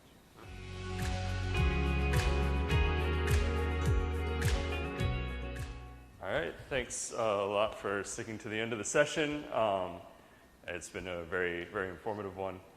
I'm Larry Warren. I'm at the Census Bureau. I'm very happy to be here presenting joint work with Jan Eeckhout, who's in the room here, Shubdeep Deb, who's Jan's PhD student, fantastic co-author, and Asim Patel, who is at Essex. Since I'm at the Bureau, the usual disclaimer applies. These are my views and not those of my employer, and everything is undergone disclosure review. So what this project is about is thinking about the role of market power and wage stagnation. So when we're referring to wage stagnation here, what I want you to think about is the divergence in growth rate that we've observed between productivity and wages. So while productivity growth has remained relatively robust, this is going to be using the data that we're using and over the time frame that we're looking at. But if you go back to the 80s, this trend continues.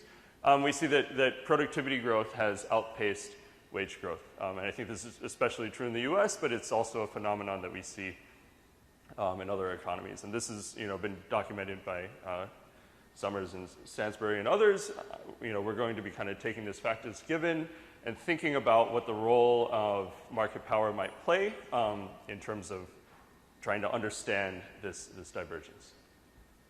Specifically, we want to think about two potential ways that market power can affect wages. The first is a very direct mechanism, that is through monopsony, right? If firms have pricing power in their input markets, they can drive the wage that they pay their workers down below the marginal revenue product of labor. The second mechanism is a more general equilibrium mechanism through output markets. So if product market power is pervasive, then firms compete less by driving down the quantities that they produce. This drives down labor demand and can have broad downward pressure on wages, right, on the economy-wide wage. So we want to be thinking about both of these mechanisms in this paper. And our objective then is to try to explain how these two effects might cause this decoupling of wages and productivity and try and show that mechanism. And then we want to think about which of these particular mechanisms, either direct or more indirectly, is the primary contributor to this wage stagnation. So just very quickly, in terms of evidence on market power, we've seen, I think, more consensus that markups have been increasing. On the side of markdowns, right, in terms of measuring monopsony power, there's a little bit more conflicting evidence. Some studies, Berger, Herkenhoff, and Monge, for instance, find a slight decline. Hirschbein, Macaluso, and Ye find a decline and then a subsequent increase. So one of the things that we're going to be doing is we're going to be jointly measuring both markups and markdowns. So we'll be able to kind of say what both of these are doing in the context of our model. Of course, the usual challenge applies here in terms of measurement. We don't typically have price and quantity data like we do in the German data, so we can't directly observe things like marginal costs. And a second challenge, of course, is that we don't observe who competes, right? So in a micro kind of I/O framework, you can really easily define the sort of structure of the market. Who competes with whom is maybe relatively straightforward to characterize. But when you move to a macroeconomy where you have lots of different industries, a particular industry geography definition might make a lot of sense for a local service like a coffee shop. But for instance, that perimeter of competition that's relevant might be a few city blocks. But then on the other hand, if you look at something like a big box furniture store, the relevant market might be the entire metropolitan area. So of course, in this case, it's very difficult to pin down a rigid definition that's going to make sense for a macroeconomy. We're going to take a slightly different approach then, and we're going to estimate the market structure here.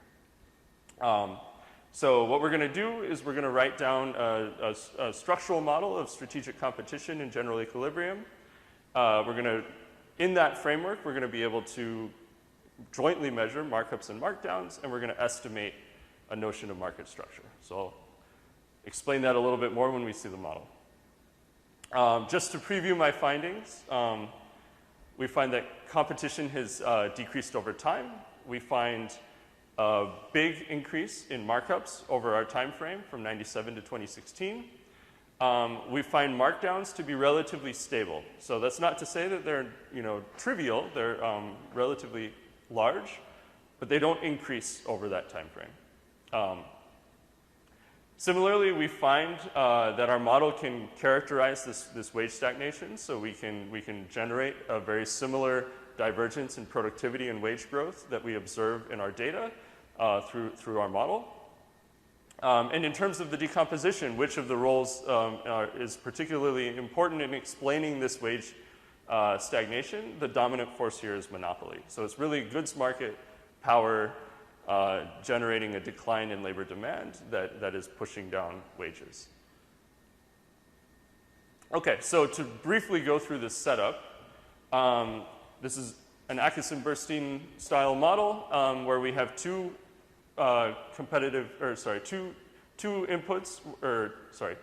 markets where we have strategic competition. So we have a continuum of J markets. Within any one of these markets, we have a finite number of establishments, and they're going to strategically compete.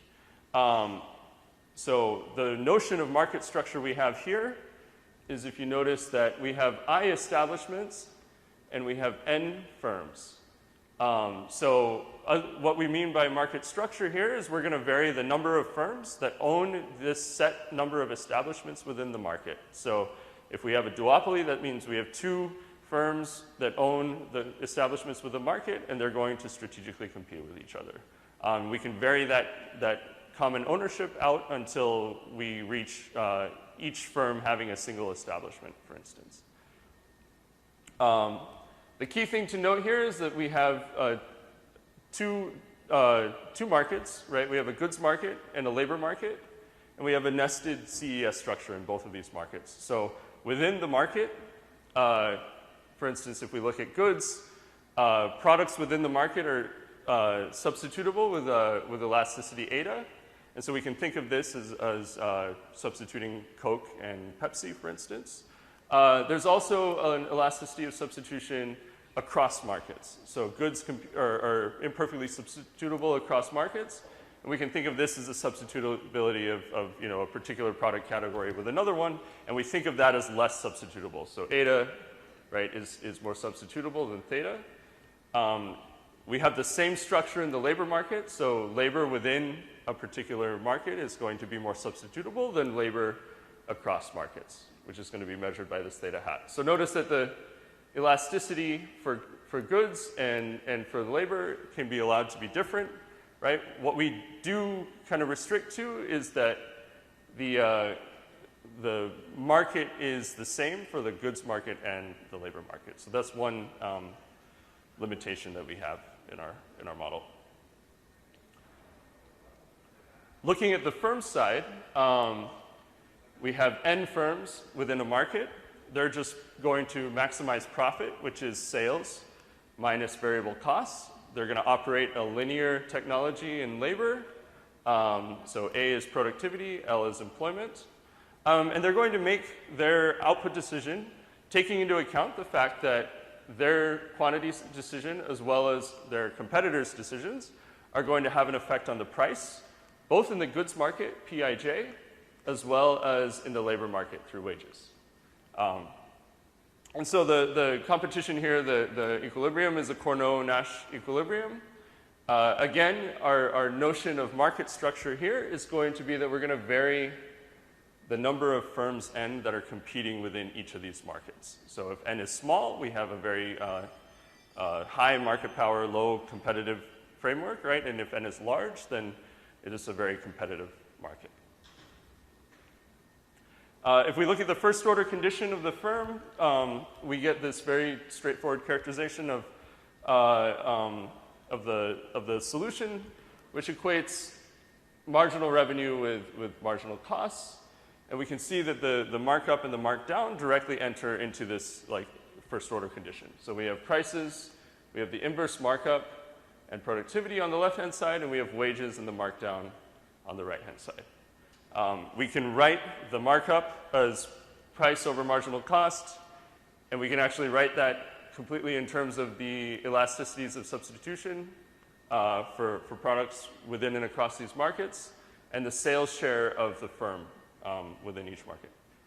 Sorry, I think you had. I was just wondering, when the firm sets its quantity, the Cournot game, does it take into account that it has labor market power? Yes. So it's making a single output decision, right? And it's taking into account what that output decision is going to have on the price and wages simultaneously.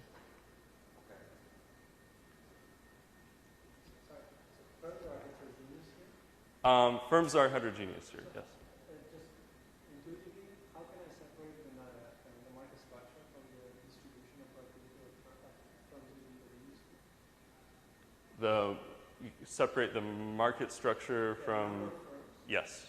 From the fact that you and I might be identical, or you might be 10 times more productive than I am. Presumably, it's hard to figure out whether you're the monopolist or you're just so much better than me. Right. So in the model, these are the productivity is the fundamental, right? And we're taking the market structure as given. We're going to measure that in the data by using the employment distribution and then backing out what that employment distribution should mean for the productivity distribution given, I'll get to the estimation of it in a bit. So you have establishments, you have firms. Right? Yes. So meaning a firm has multiple establishments, I guess. But Yes. is there any interaction between different establishments making decisions within a firm? So here, the establishment is going to be the level at which we observe employment and productivity. So we're going to back out that productivity, but here the firm is making the sort of the joint optimization decision. But they are separate. Is there any am I optimizing those different? One establishment, I guess, operates in one market, right? Right. They don't think of it as common ownership. They don't strategically compete with the establishments that are under common ownership. Only with those of their competitor. If I own Yeah. two firms, sorry, one firm owns two establishments, I still they Okay. It's the head office that sets the price in both establishments. In different markets, right?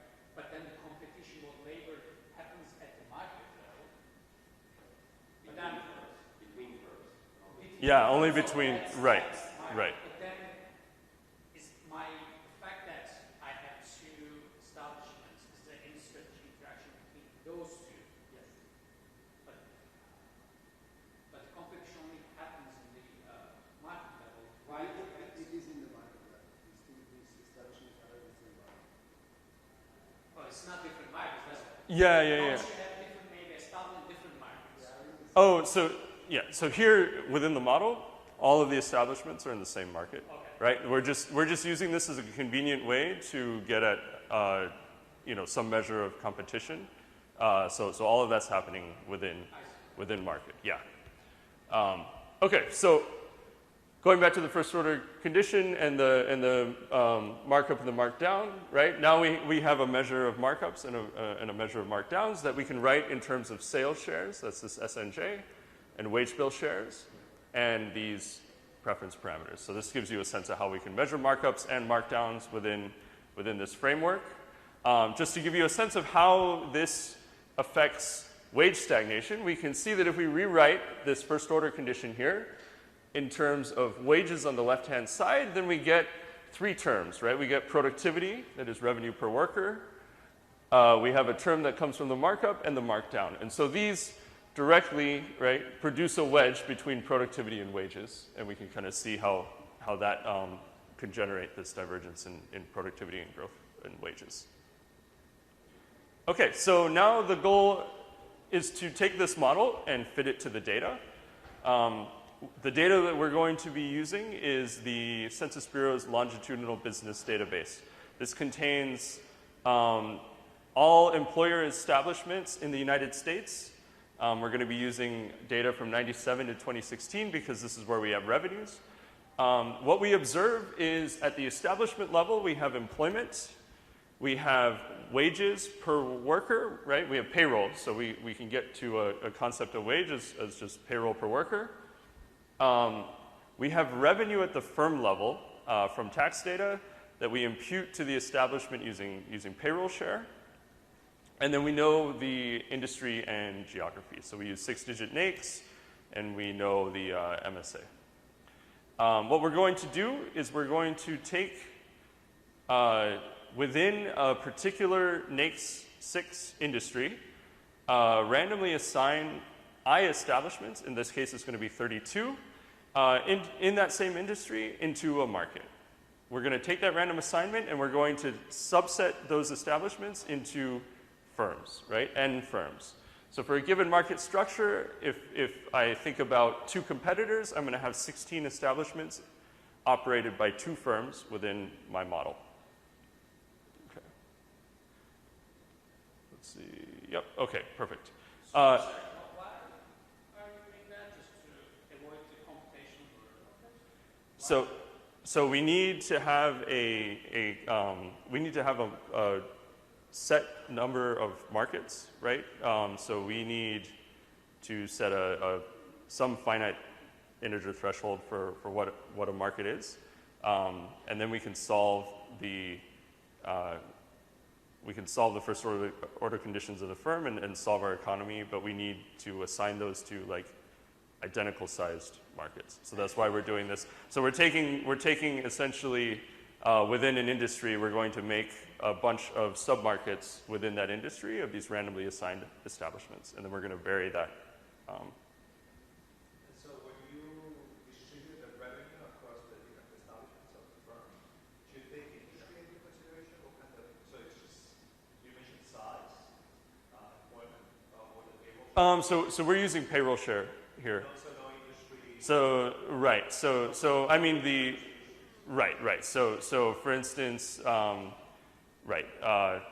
we're just using payroll share, but that's something we could look at is to see if we can get a little bit more, better fit to the establishment level. Are you restricting yourself to manufacturing? So actually that's a good point. We're using tradables here. So this is manufacturing primarily with a couple of other sectors. Okay.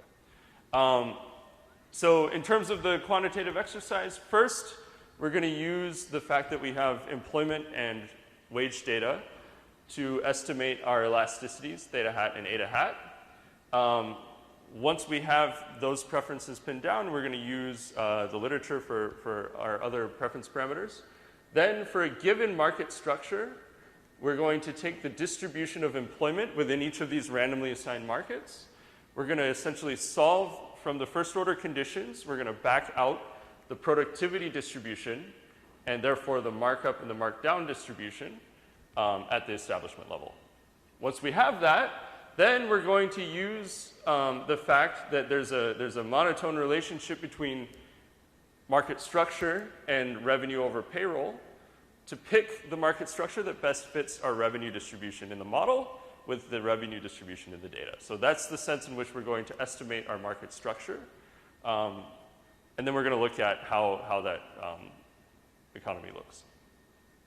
Okay, so in terms of estimating the labor supply elasticity, we're going to structurally estimate our labor supply equation.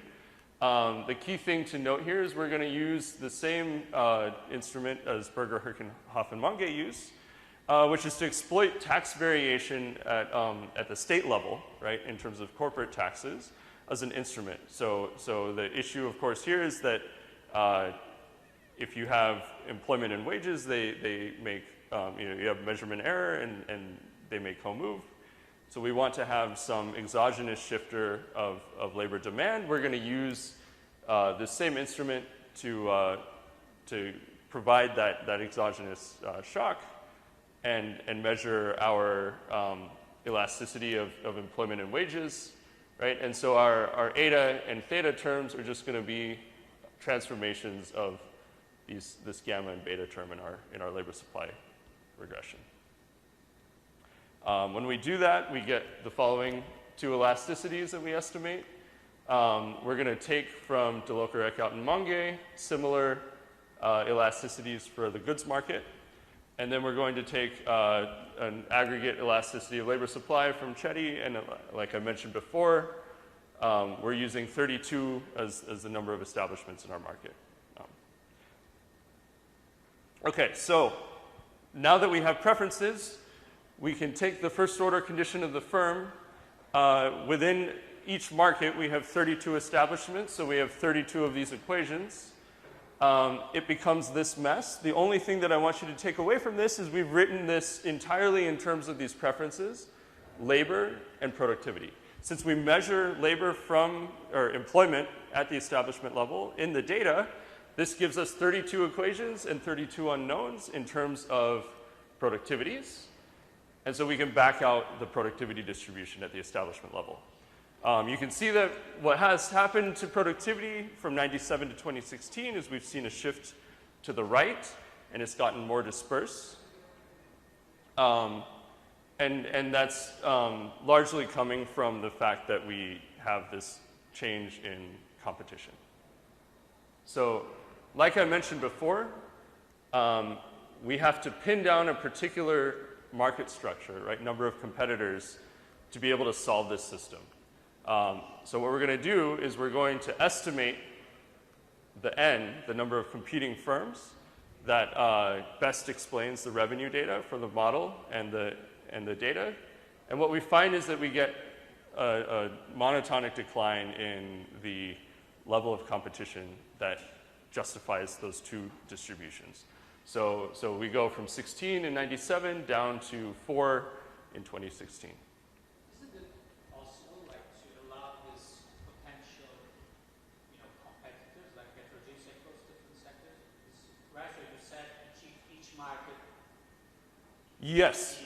Yes, so we could, in theory, do like sector by sector distribution. We've toyed with that idea, but the problem that you have is, so I mentioned you have to solve this for each market structure. If you do this sector by sector, then you have to do each counterfactual market structure by sector, which, given the structure of this problem, I think is computationally feasible, but we haven't tried that yet. So at the moment, we think of this kind of as the, as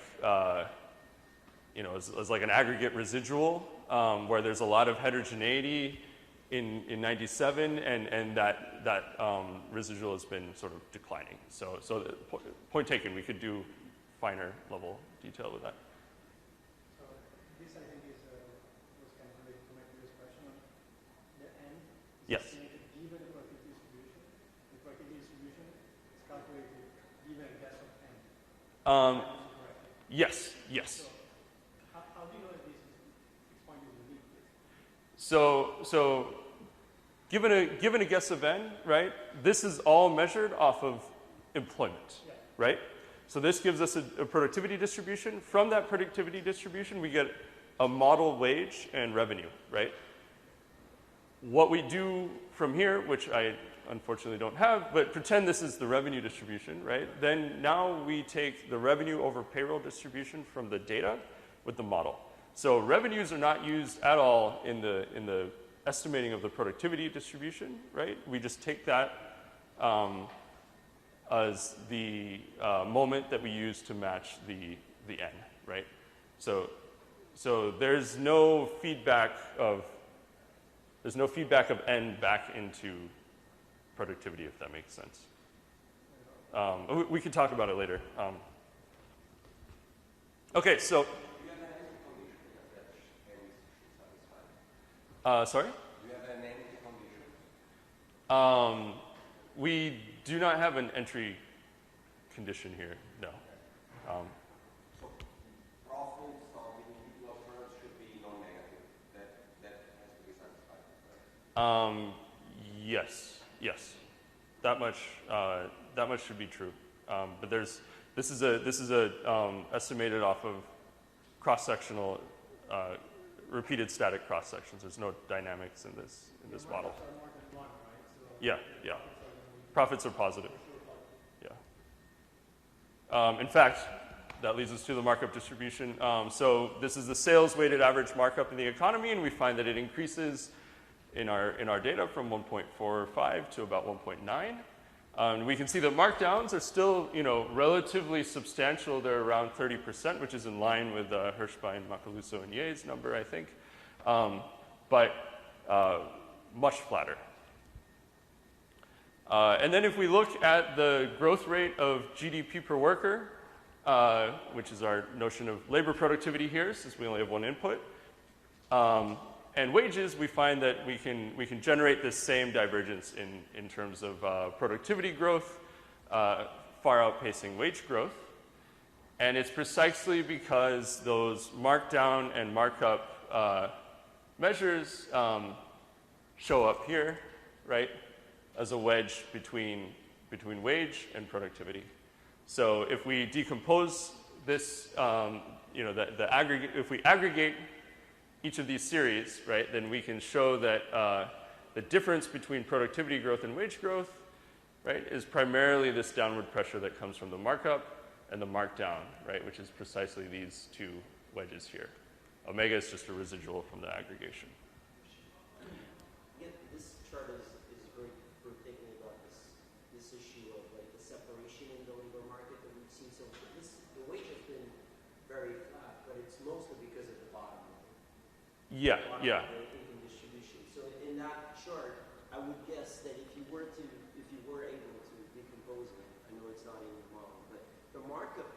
don't see why it would be different across these two types of labor, whereas markdowns would be different.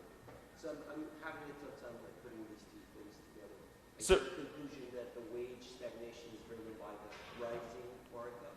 Right. So here we only have one type of labor, right? We have one input.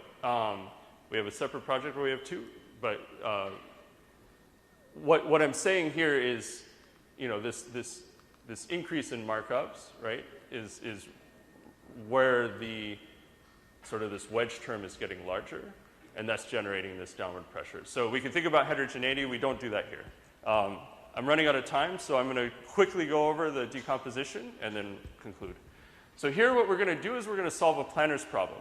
The planner is going to be able to efficiently allocate without goods or labor market power, and we can think about if we turn one of these off, right? So our blue line here is the decentralized equilibrium. This is our model. Moving from the blue line to the green line is eliminating monopsony, right? So we get rid of labor market power, and we can see that wages shift up higher. If we move from the blue line to the red line, that's eliminating the effect of goods market power. So we can see that that has a much larger effect on the wage level, and we can kind of see the wage also grow, right? And the sum of the two is the planner's solution. We can do the same in terms of wage growth, right? And moving from the blue to the green line, eliminating monopsony gets us a small gain in wage growth. And going to the red line from the blue line is eliminating goods market power. And we can see that that is what's generating a substantial amount of the change in the wage growth series. And when we decompose that, you can see that we get about 70% when we're looking at the levels. If we're looking at growth, it's about 80%. That is the contribution of monopoly power. So at this point, I think I'm out of time. So just quickly conclude. You know, what we find is that we find a broad decline in competition. Largely, we see that reflected in a big increase in markups. This wage stagnation seems to generally be driven by monopoly rather than monopsony. So at that, thanks so much.